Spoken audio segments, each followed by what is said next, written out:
நாடு முழுவதும் உள்ள 16 இடங்களில் கள்ள குடியேறிகளுக்கு எதிரான ஆப்ஸ் சசார் எனும் நடவடிக்கையை குடிநுழைவுத்துறை நேற்று முன்தினம் மேற்கொண்டது.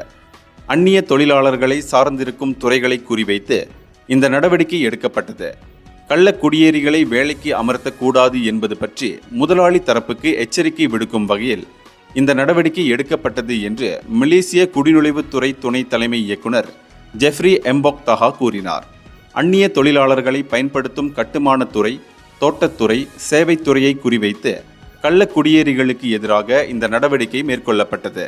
நாடு முழுவதும் சரியாக காலை 10:30 மணிக்கு அந்த 16 இடங்களிலும் அதிரடி சோதனை நடத்தப்பட்டது. இவ்வாண்டு ஜனவரி மாதம் தொடங்கி கடந்த செவ்வாய்க்கிழமை வரை 30,993 அந்நியர்கள் மீது நடவடிக்கை எடுக்கப்பட்டது. 634 முதலாளிகள் கைது செய்யப்பட்டுள்ளனர். இந்த ஆண்டு எடுக்கப்படும் நடவடிக்கையில் இவர்களின் எண்ணிக்கை மேலும் உயரலாம் என்று எதிர்பார்க்கப்படுகிறது. 1959 ஆண்டு 1963 ஆண்டு குடிநுழைவு சட்ட விதிகளின் கீழ் இவர்கள் மீது நடவடிக்கை எடுக்கப்பட்டது. கள்ள குடியேறிகள் அதிகம் நடமாடக்கூடிய பகுதிகளில் இந்த நடவடிக்கை எடுக்கப்பட்டதாக அவர் தெரிவித்தார்.